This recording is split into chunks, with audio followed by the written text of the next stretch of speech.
Well, good afternoon and a very, very warm welcome from Evenbreak for our first of our Evenbreak Explores events. We're going to be doing a number of these over the next few years, hopefully. We would like to be doing them live, but obviously we can't, although, it may be that we continue to do them this way because it means more people can take part. So the point behind Evenbreak Explores is that they're not really webinars and they're not really round tables. They're more of a kind of conversation exploring a particular subject around diversity and inclusion, and particularly disability inclusion within the workplace. And so the way they'll work is that we'll pick a topic and then we'll find the best person we know to share with us and talk on that topic with us. And then the hope is that you as the audience will join in. So there's a chat box, there's a questions box.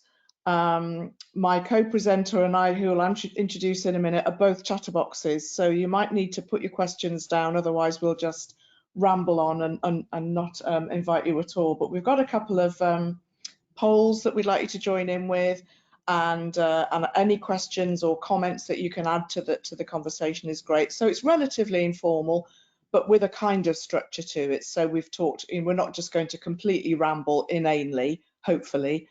There will be some kind of structure to the conversation that we're going to have. In the future, we've got Evenbreak Explores coming up with Shani Danda, talking about intersectionality, which is something we're always very hot on here at Evenbreak. And the wonderful Toby Milden will be joining us to talk about culture and how we get the culture to be really inclusive within our organisations. As you can see, we have closed captioning today, which is being done live, as GoToWebinar hasn't yet caught up with, being inclusive and accessible. So we have the wonderful Orla, who is doing our captioning today. So thank you for that. If you need this kind of facility in your workplace, then it's My Clear Text that you need to talk to, and they will give you the same service that they're giving us. I say give, I mean sell, but you know what I mean. So yeah, that's the introduction bit over and done with. Let's look at the who's talking to you. So, oh, hold on a sec. That's it. So yeah, so for those of you who don't know me, I'm Jane Hatton, and I'm the founder and CEO of Evenbreak, which is a job board specifically for disabled candidates and those employers who are enlightened enough to know that we should be there should be, sorry, I was just looking to see where our photos are gone, who should be employing disabled people. And Evenbreak's been going since 2011, and we only employ people with lived experience of disability here. So that means that we have lived experience of the barriers that our candidates face. And today I'm thrilled to be joined by the wonderful Adam Hyland, who works with diversity and ability, who we partner with a lot at Evenbreak because we find that we violently agree on lots of different things, and we work together for that reason. But I'm going to let Adam introduce himself. So over to you, Adam. Thank you, Jane. I'm Adam Hyland, and I am one of the co-founders of Diversity and Ability, and my remit is Director of Accessibility and Inclusion. Diversity and Ability are a disabled legislative enterprise, and we support organisations to become more inclusive, and we make sure that the disability inclusion agenda is at the level it should be. And we also do a lot of one-to-one support in the workplace too. So it's a quick introduction about who we are and what we do. Fantastic. So we're going to be having our conversation today, but as I say, do join in. In fact, the first thing we want you to join in with is a poll. So let's hope this works. Launch poll. Yay. So what has been the impact of COVID on your disabled employees? So if we can ask you to select mostly negative, no impact at all, mostly positive, or not sure, then that would be great. So if you just want to click on those, oh, you already are doing, fantastic. Give you a couple more seconds to see what the response is before I give you the results.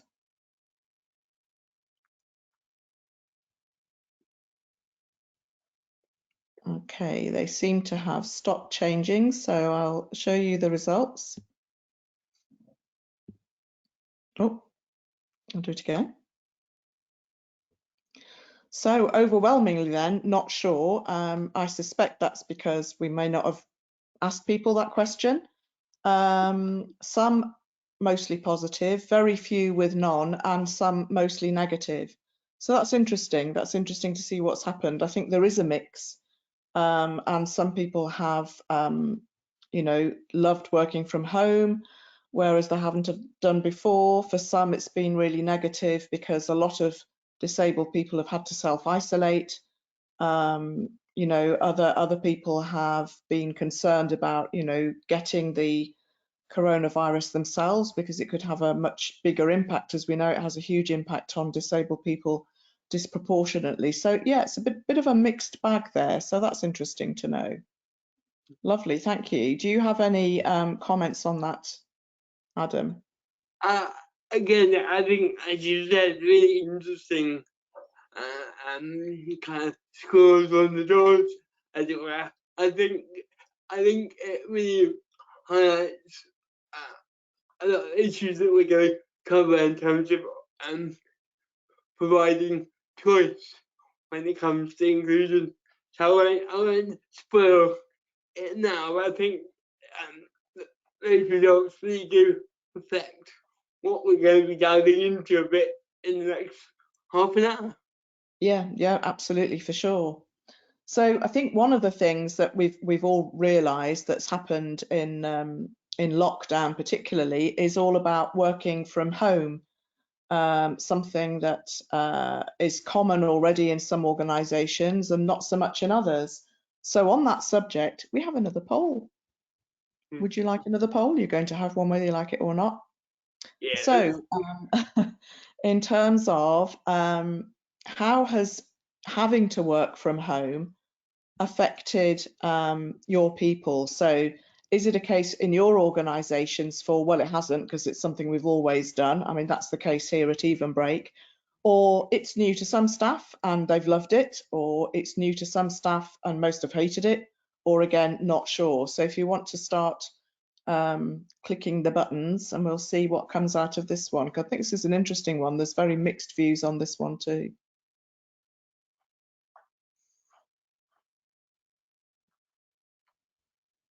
Oh, interesting.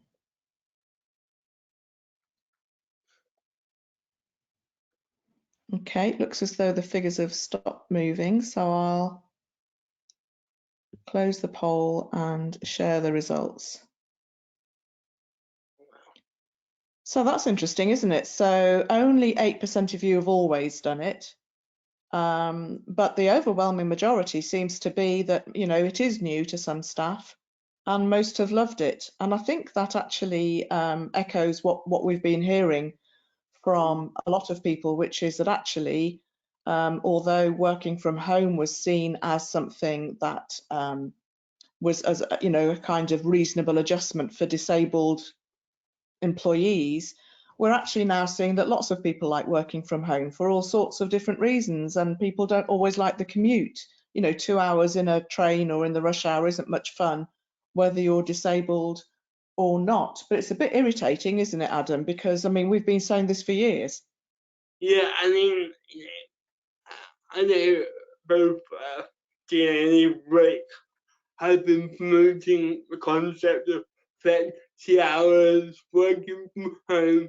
And I think if we really are honest we've had a lot of organisations be quite nervous about offering that as an option in terms of inclusion, because I think some people were scared that it wouldn't work, scared that people would be distracted and not quite as productive. But it's taken a pandemic to get organisations to go, oh, actually this works, and actually this is not only good for some people, it's good for business, it's good, yeah, we might not need to necessarily have much office space because we can offer work from home and cut down on the real estate that we have. But I guess it just shows that actually big changes, or I should say, what seem to be big changes for organisations don't necessarily have to have a negative impact. Actually, I think we've seen quite a positive impact for some people. Jane, I don't know about you, but I thought I was busy before lockdown. Whereas now, I don't really know how I had time to travel 2 hours to London or hop in the car to Manchester, because it's just even busier and possibly even more productive. Absolutely, and I think organisations are seeing that, aren't they? Because there was a concern people will be watching daytime telly and doing the washing and going out with the mates or whatever. But actually, our experience is that the danger is that people work too hard and there's burnout, because there isn't that cut off between work and home. You know, with that travelling, which although it's boring and nobody likes it particularly, but at least it's a kind of marker of I finished work, now I'm going home, or I've finished one meeting and I'm going to another. And it can be, sometimes you have meeting after meeting after meeting, which can be absolutely exhausting, can't it? Yeah, I know what I'd say this. I think I missed my 2 hour train journey on the way back from London at times, just because it enabled me to just switch off. Because I can't read on the train without feeling a bit sick.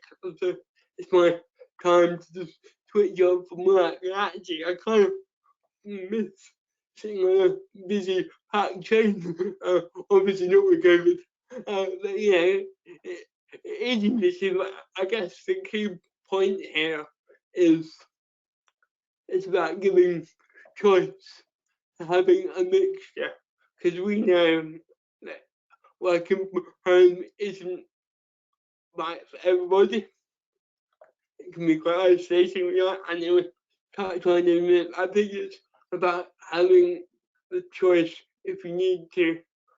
And one thing that DNA says quite a lot with the clients that we work with, and the organisations that we work with, is that actually when you get inclusion right, it's not just good for disabled people, it's good for a lot of people. And as you said earlier, Jane, you know, we're finding that actually working from home can be really good for parents, and you know, a wide range of people. So yeah, again, it's about choice and flexibility and trusting your staff and your teams to really get the job done. Yeah, no, absolutely. And I think it is about choice, because the other danger, although this is a huge silver lining, because I think remote working will become much more commonplace and mainstream rather than being seen as a reasonable adjustment just for disabled people.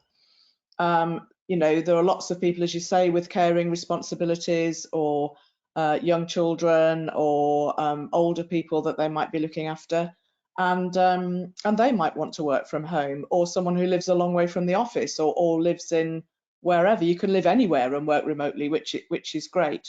But the danger is that if this practice does carry on afterwards, which I sincerely hope it will, is that there may be an assumption then, oh, well, we can employ disabled people because they can all work from home and we haven't got to worry about the office being accessible. And that's absolutely not the case, because working from home isn't going to work for everybody, disabled or otherwise. And you know, I think it is about choice, isn't it? And regardless of whether you're disabled or not, you know, do you want to work from home for some or part of the week? And if not, you know, those kinds of things. So there's a question come up, a good point from Simon, asking about the perspective of employers thinking about making adjustments to enable home working. I mean, again, this is something that at Evenbreak we've done forever, and we're all disabled, so some of us need, like all disabled people, some of us need adjustments, some of us don't. And I know that you're the expert in assistive technology, Adam, much more so than I am, but I think technology's got a huge role to play in terms of adjustments for employees working from home. Yeah, definitely. And it's all about enabling people to not just survive in their role, but thrive. And assistive technology has the potential to enable people to do that. I think it's about raising awareness about what technology is available. So for the organisations that we do, and you know, we do have many resources to keep organisations up to date about what technologies are out there, because it really can make a difference. And again, it's about if we can provide the right support for our staff, then they're going to thrive in their role. They can stay longer, and it's only going to benefit not just them but the organisation as a whole. Yeah, no, absolutely. And I think it's important for things like you know, it's not just being able to get the job done, it's also about collaborating as part of a team. I mean, at Evenbreak we use Teams a lot for formal and informal communication. So it might be there's a document there that we're all working on separately or together, or it might be just that little informal chat. Because I think the thing that you can miss out on when you're at home is that kind of informal bit of conversation at the water cooler or whatever it might be. And you know, that can be, you can miss out on that, and it can be really important from a kind of sharing ideas perspective. But if you have something like Teams and you can see who's around and you can just ask the odd question, or even, you know, something that's not work related, you can still feel part of the team. I think the danger is that if you have a hybrid team where some are in the office and some are working remotely, you've got to make sure that those working remotely don't feel isolated, you know, from the rest of the team, because that's really important. Yeah, and one thing that we do today is we've got a virtual room that our managers keep on throughout the day, and people can pop in and out of the room. And it's always open, and it just enables people just to touch base regularly. And yeah, we encourage our teams to, our managers to ask how their day's going before they launch into some work-related question, because I think because we're doing so many more meetings in such a short space of time, I think sometimes you can lose that human kind of contact time. So just by making that time online and making it accessible and always open means that you can still have that really personal and social connection that you're talking about. Yeah, absolutely. Simon's also asked about access to work. So yes, Access to Work have said that they will pay for adjustments for people who are working from home. And in fact, we're going through that at the moment for some of our employees about getting workplace adjustments from home. So absolutely, it is. Another question has come through from Veronica. How have you found it to get others online when they haven't worked remotely before or don't have great IT skills? That's an excellent question. I mean, you'd always get training from diversity and ability. That's the first thing to say, but what else would you say to that one, Adam?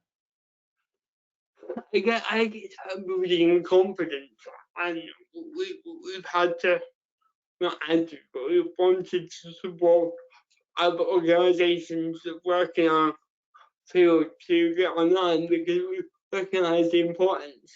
You know, we don't have another choice right now. We have to work online for organisations. I think it's about building confidence. It's about giving employees time to get familiar with the technology, maybe offer one-to-one support and tuition. And actually, when you create a safe space for learning, it's amazing how many people I've seen have come into the training going, I really don't like this, I don't see how I'm ever going to use this. And then end up leaving the training going, I feel really confident now, I can't wait to give it a go on my own.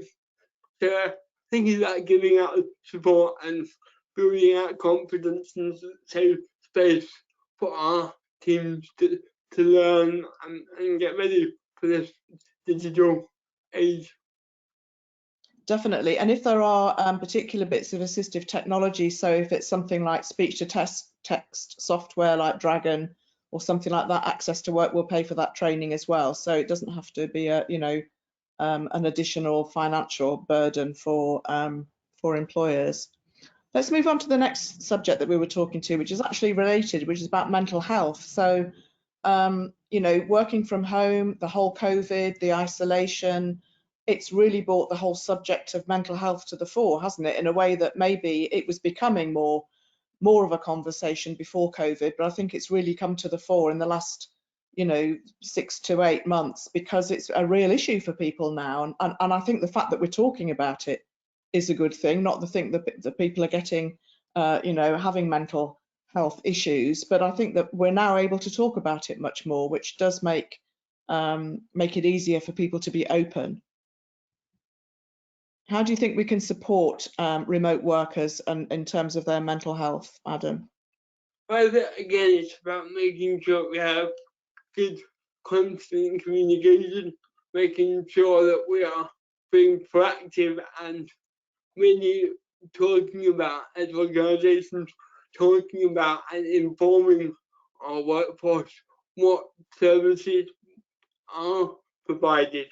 So, for example, we provide a lot of wellbeing mentoring to organisations.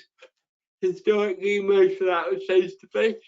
It's now all remote and online, and it creates a space that is maybe independent from the organisation, where they can talk to someone that's qualified to talk people through the challenges and signposts to professional services if need be.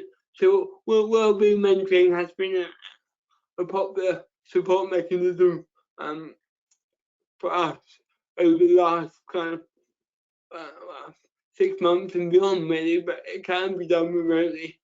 I think it's about making sure that our workforce know about the wellbeing initiatives that we're providing.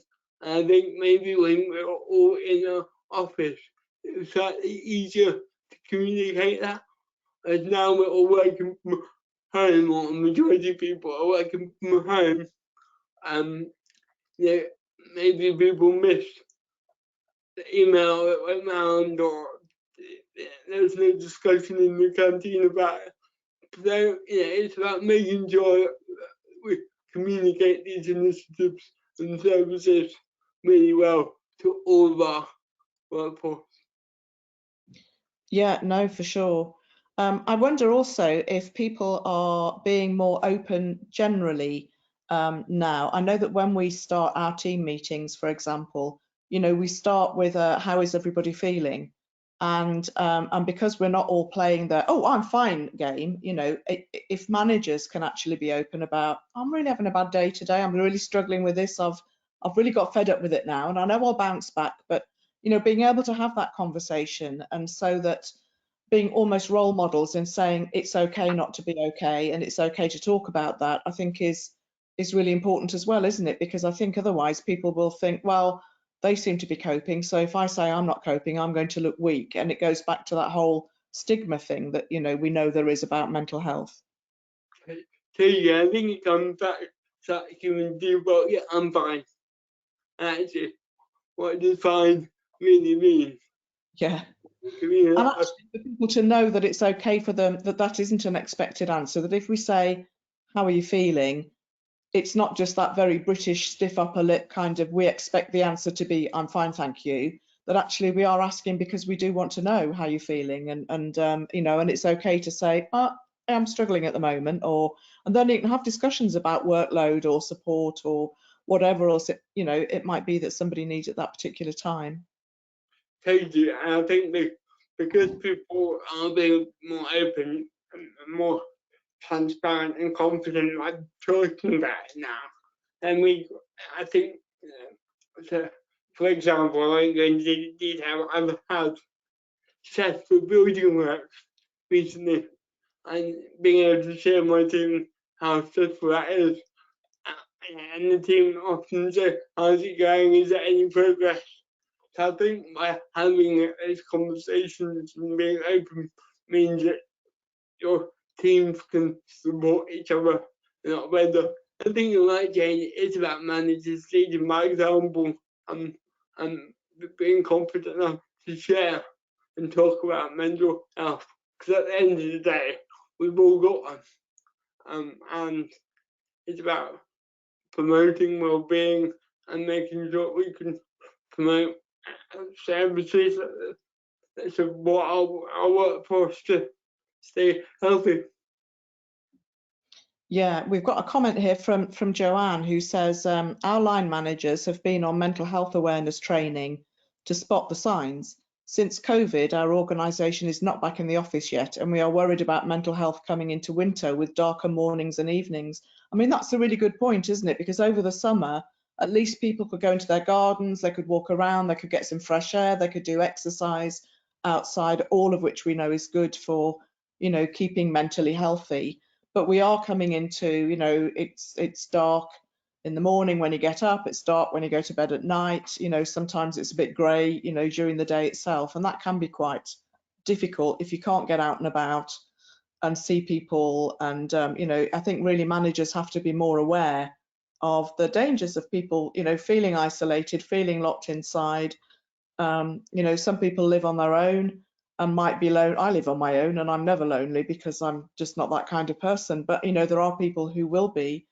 And also, you know, we know that there are people who live in, you know, not everybody's in the most happiest of families in the world. And there may be, you know, difficult relationships. And actually, if you're stuck inside and it's dark, you know, that can be a real issue for people and will impact on their work environment as well. So I think it is something that managers really do have to be aware of and not frightened to have those conversations with people, because I think there is a danger of, but not mention it's a bit sensitive, isn't it? And actually we should be mentioning it, and it shouldn't be sensitive. It should be something that we can sensitively ask the question, you know, are you okay? Is there any support you need? Is there anything I can do?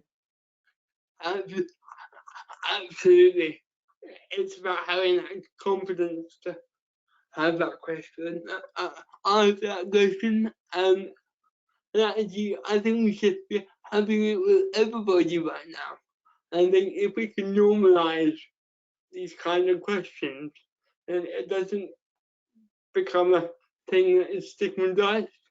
It's a normalised conversation that happens with everyone, because we're an organisation that wants to include and support every member of the team. And I think that question is really poignant. I think it really shows the need now for more one-to-one check-ins with our teams, give people opportunity, because when you don't see people face to face, it's not always easy to pick up on those signs. But if you make sure you're booking one-to-ones and you create that space, that's a way of being able to detect these kind of signs and signals. And again, well-being mentoring as a service, give people opportunity to book a well-being session. I love this. Joanne says, her CEO says, how's the weather in your head today? That's a lovely question. It makes you feel, you know, I can answer that question without it, you know, without feeling weird about it.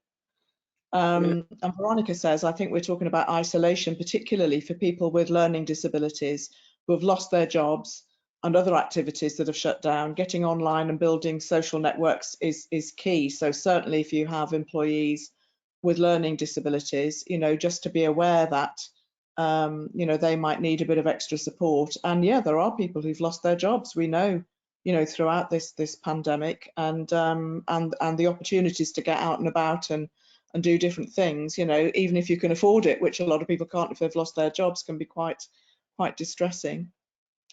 So let's look at the next subject, which was similar to what we were talking about before, but kind of different ways of working. So I'm thinking of hours, and again, at Evenbreak, we're a little bit unusual because we don't all work particular hours.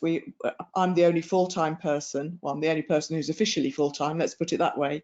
And people work different hours. So anything from, we have a couple of young men who work 2 hours and 1 hour a week each, and then that goes up to 30 hours, 40 hours, whatever it might be. But I wonder if we're moving away from now the kind of the only way everybody works is 40 hours a week, 9 to 5, Monday to Friday in an office, and that's the only way it can be done. And whether we've realised, or organisations have realised during the pandemic, that there are different ways of working, that people can work different amounts of hours. They don't have to necessarily work them between 9 to 5, and they don't necessarily have to be in the office. And if one thing, carries on from COVID, one of the lessons we can really learn, for me, it's about there are lots of ways of working, not just one, and they can all be efficient and effective, and some might be better than others for particular roles, but it's about recognizing there are lots of different ways of working, not just the one that we're used to. Totally. I come back to that choice, isn't it, and enabling each and every individual. We're all unique, and we'll work in different ways. And I'm hoping that the trust that will come from allowing people to work from home will be extended to see things like flexi hours working a bit better. I think it's fair to say that not everyone is as productive at a computer 9 to 5. I know for me, it's a fairly arbitrary time, isn't it, really? I mean, some of us are night birds, some of us are morning people, we're all different, and assuming that everybody's going to be at their best between 9 to 5 is a bit random, really. Truly, use my energy and my perspective. I seem to be able to be more productive on my emails either early in the morning or later on in the afternoon, early evening. So I try and manage all my meetings to be kind of in the middle of the day. So I'm maximize my proficiency in my role. So plays to my strengths as I work. So it is about making sure that we give people that choice again and trust individuals to get the job done in their best way possible for them.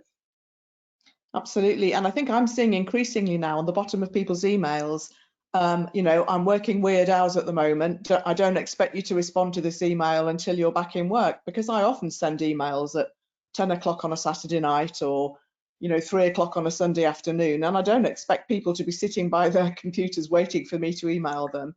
I think there's just a much better understanding now that people do work in different ways, and ways that suit them. And for me, I'm not a morning person, so if you want any sense out of me, you've got to wait until we're at least in double figures before you expect any sensible answers. I mean, they're not that sensible then, but then I may be, I come alive at about 10 o'clock at night, and that's when I get some of my best work done. But I don't expect everybody else to work like that. I think we all know what the times when we work best, and things that suit our families. If you've got young children, like I know you have, Adam, there are times when that's going to be a priority, and you're going to be disturbed, and other times when, you've got time to yourself and you're able to focus on work. And actually, if we're not worrying about, but I've got to go and pick the kids up, or but I've got to do this, and we know that we can work when it's best for us, we're going to be far more productive and far less stressed. It's got to be a good thing.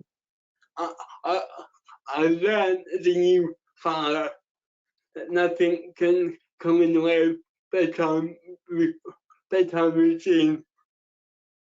So yeah, absolutely being able to work to the best of your ability when best for you really works. And I think those things are really important, aren't they? I know I've spoken to quite a few, and it is mostly men during the pandemic who've said, I would never have had the opportunity to spend this amount of time with my children. And it's, it's great so that we can, and actually I think, it makes the whole society better because we can all be parents, and it's not a kind of, oh, well, you can't employ women because they'll have time off for the kids. Actually, all parents have a responsibility to parent, and that's a good thing. And I think from an employer's perspective, you want to make sure that your workforce isn't not working because they're worried about who's going to do the next stint with the children or whatever. And in fact, Joanne has just made the comment, I think we have to be more flexible with our working day due to some of the restrictions of COVID, like schools having to isolate and look after children. So yeah, I mean, it can be the case that, normally your children will be at school and you can work during school hours, but then if someone in their class is tested positive and they're isolating at home, there are all sorts of things that are happening that are unpredictable at the moment. And I think organisations need to be sensitive to that, and and understand that people can't be necessarily as reliable as always they are. But actually, what we tend to find is that people in those situations then work extra hard at other times to make up, so it doesn't look like that they're not being productive. That actually, if they've had to take time off during the day, they might work in the evenings or early mornings or whatever instead. And people tend to be, I find, if you treat people like adults and grown-ups, they will be responsible and trustworthy and want to do the best job they can for their employer. And I think if we treat employees like adults, then that's how people are going to respond. I think one of the problems in the past has been when it's all been about presenteeism, you get people doing things like leaving their jackets on the back of chairs so it looks like they've been there when they haven't been there, or looking as though they're working really hard but actually they're looking at Facebook rather than doing any work. And actually, if you treat people like children, we're going to behave like children. But if you say to someone, I'm going to trust you to do this job and we'll see what the outcomes of the job are. I'm not paying you to sit at a desk for a certain amount of hours. I'm paying you because we need the job to be done. And actually, when and how that's done, so long as it gets done to the right standard, there are lots of right ways of doing things. There's wrong ways, but there are lots of right ways, not just one right way. That's my feeling anyway. Totally agree. I couldn't have said that better. So so the next one is something we're all becoming more familiar with. Again, something we've been doing forever from Evenbreak. But when we look at interviews now tend to be done remotely. I'm not a huge fan of interviews as a way of assessing people, but even if it's an informal conversation, it's now kind of being done online, through necessity rather than person to person. And there are fors and against that. And I think the for is that it means candidates haven't got to worry about inaccessible transport, or is the building going to be accessible, or is it going to be unfamiliar for, say, somebody with autism who feels maybe a bit anxious with people they don't know in a building they don't know. So in some ways, it can mean that it's easier for candidates to attend interviews when it's done online rather than face to face. But there are some downsides as well in terms of things like making sure adjustments are available and that people don't feel, in a sense, you're in their room, aren't people look behind you to see what's, on the shelves behind you or whatever, and people might be a bit embarrassed about having that part of their lives exposed so early on in the relationship. But I think virtual interviews might be something that is done more of in the future. What do you think, Adam? I think so. Again, I hate to keep talking on about this, but I think it's about offering choice. So for me, it's not about getting rid of face-to-face interviews, but it's about, although face-to-face interviews aren't particularly inclusive at the time, anyway, again, it's like giving choice. Jane, you've heard me say this countless times before.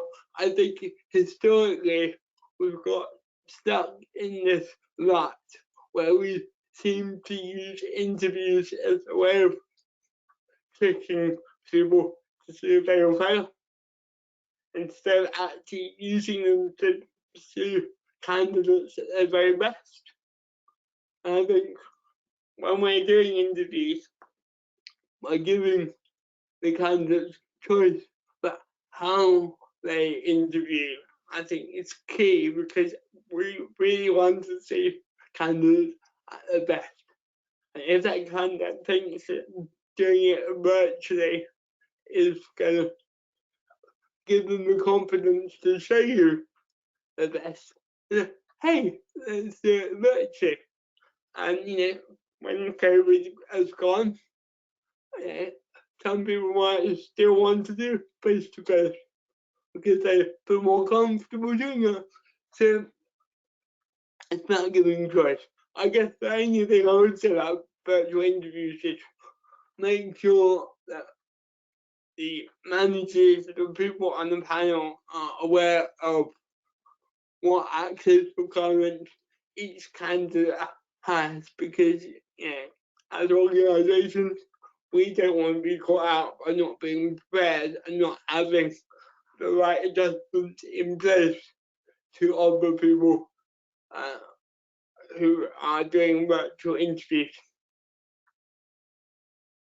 Yeah, we've had a really good comment here from Joanne, who works in the recruitment team. There's only 2 of us in their organisation. She says, we always address to candidates that the children may come in or the dogs will jump on the bed, and we recognise that'll happen, and we hope this helps relax the candidates. I mean, that's really important, isn't it? Because if you've got young children around and you're already nervous about an interview and you're thinking, oh, what happens if they barge through the door, like that famous, the guy that was on the news and his kids came in through the door behind him. I always remember that. I think it was really funny.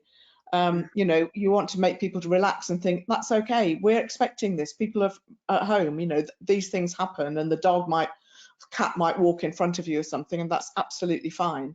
And it's whatever you can do to actually make people feel more relaxed. But you're right, Adam, for me, it's all about choice, and not just for disabled people, for any candidate.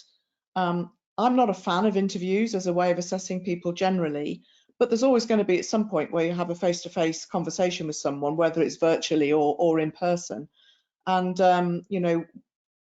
because we work remotely, I mean, we have people who are working for Evenbreak, a number of people who are working for Evenbreak, particularly 3 that we took on during the pandemic itself. I haven't met yet face to face, but I feel like I know them really well because we do all of the virtual stuff and the online stuff. And we don't use interviews as part of our selection process, but we do want a conversation with people at some point.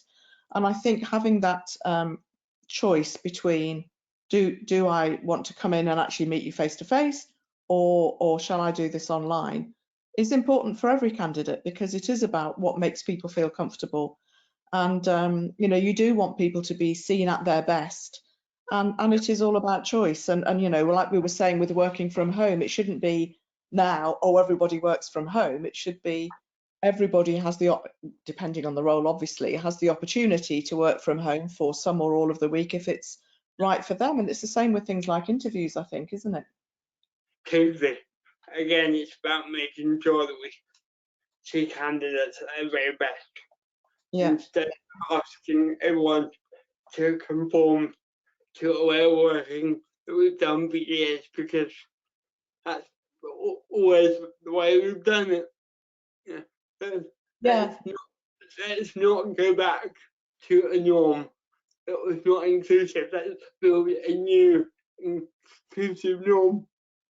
Absolutely. And I think that's, and I'm not underestimating how devastating this whole pandemic has been. And, people have lost members of their family. It's been absolutely awful. But if we are looking for silver linings, which we may as well, as it's happened anyway, I think one of it is that it's really made us look again at the way we've always done things and assume that was the only way it could be done. And I think we've now proved that there are other equally good ways, if not better ways, of doing things. And let's hope, as you say, we don't forget that, when hopefully we get the vaccinations and we're all back to the new inclusive normal. Joanne's just pointed out, going back onto when I was saying about, people might feel a bit embarrassed about being in their own homes, that Teams has backgrounds that candidates can use. So, you know, if people feel a bit embarrassed about that, that's fine. They can always use that background. I'd forgotten that. Yeah, so I'm slightly conscious of the time racing by. The other thing that we were talking about was that actually we've all had to adapt to a new situation during the pandemic. You know, some more than others. As I say, for us at Evenbreak, to some extent, it was still business as usual because we all work from home anyway. But you know, we weren't able to go out to the meetings that we did, or be, you know, face to face with people in events and things like that. So it has made a difference. But I think, you know, we've found different ways of doing things, different ways of having events and meetings and communicating and collaborating and working together.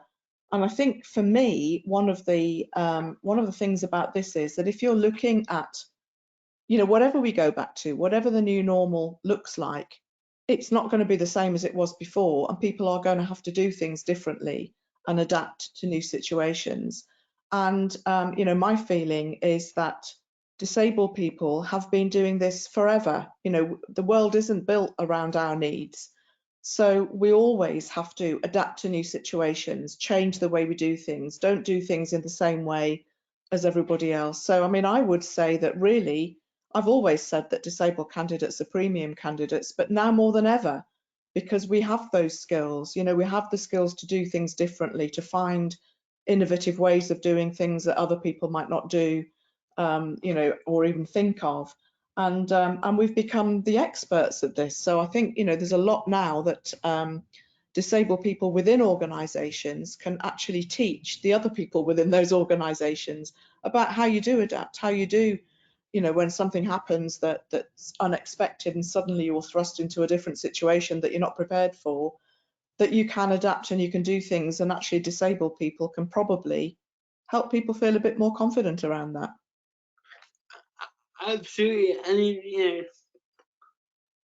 it's fair to say that we still live in a society where disabled people face barriers on a regular basis.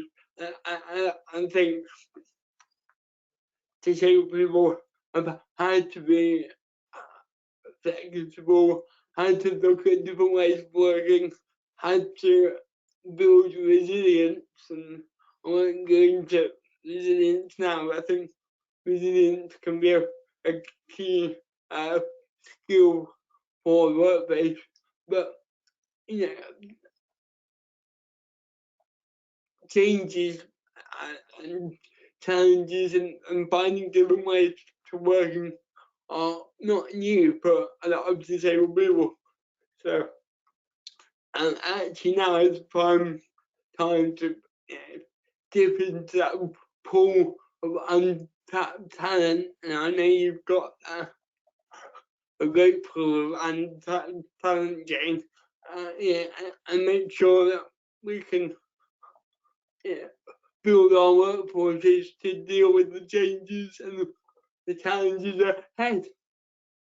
Yeah, absolutely. I mean, I'm just thinking of some of our candidates who have amazing skills and talents and experience and background, and, you know, would be amazing, but maybe they don't live in London, you know, and London companies tend to want people who live in London. But actually, if we're going to go to a new normal where most people are going to be working remotely, that candidate can now give their skills to that organisation because they can do it from home, or, you know, remotely, or whatever it might be. And I think it's really important that we take advantage of that ability to tap into talent that maybe we would have ignored before because we needed them to live within travelling distance of a particular location somewhere, which is very restricting.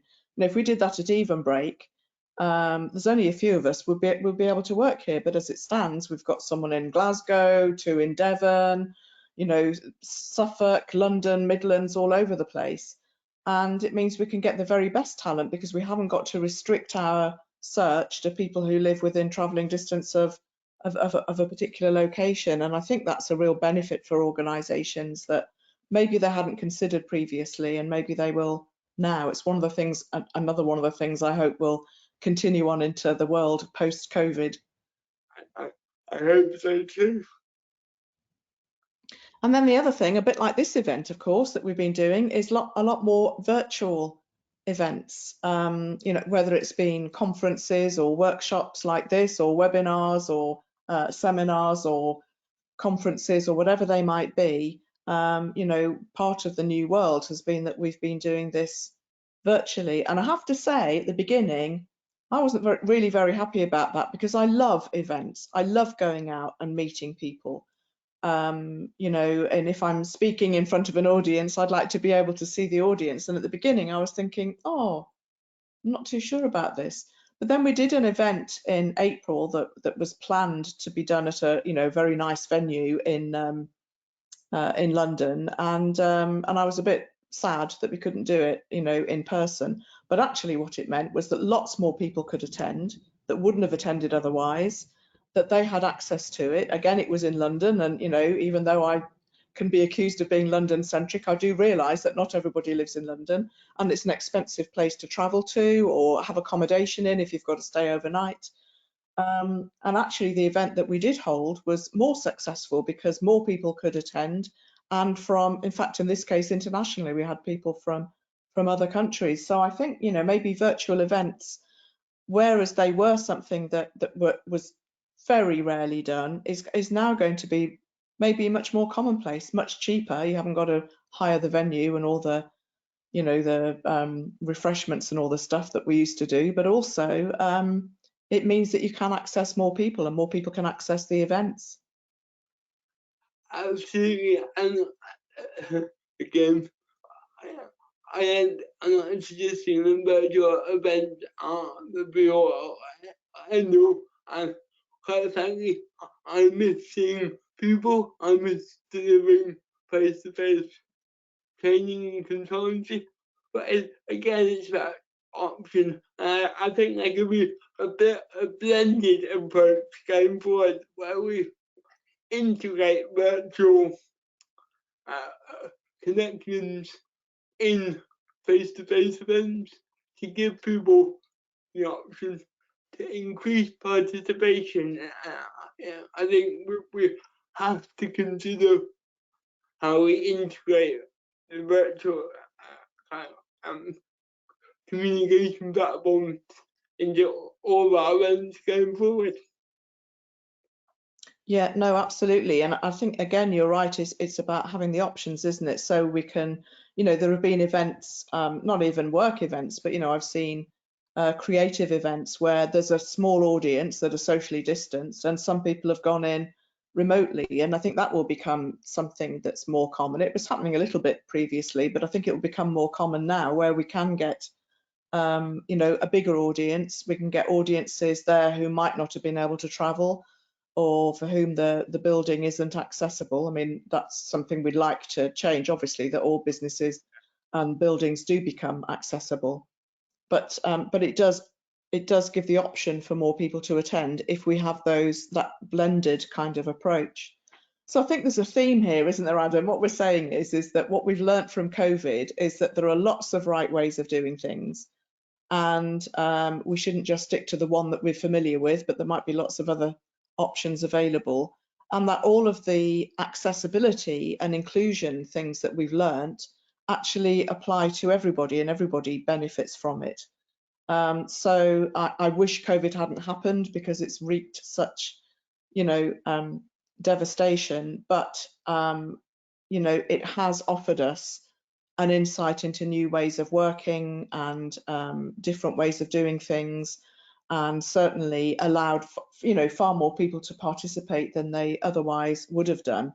So yeah, maybe there's always a silver lining. Yeah. We've got another poll. It's been a while since we've had a poll. Let's have a poll.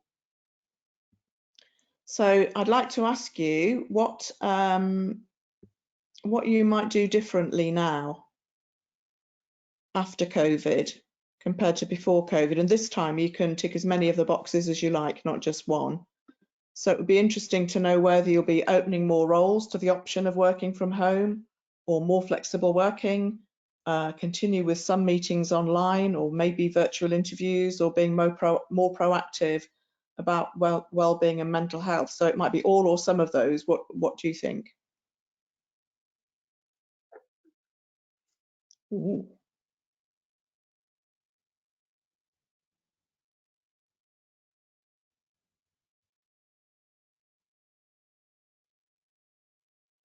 Fantastic. Everybody's voted. Close the poll and share the result. Wow. It's really interesting. That's interesting, isn't it? So most people are going to do most things by the looks of it, which is really good, because I think all of these are you know, great innovations, aren't they, really?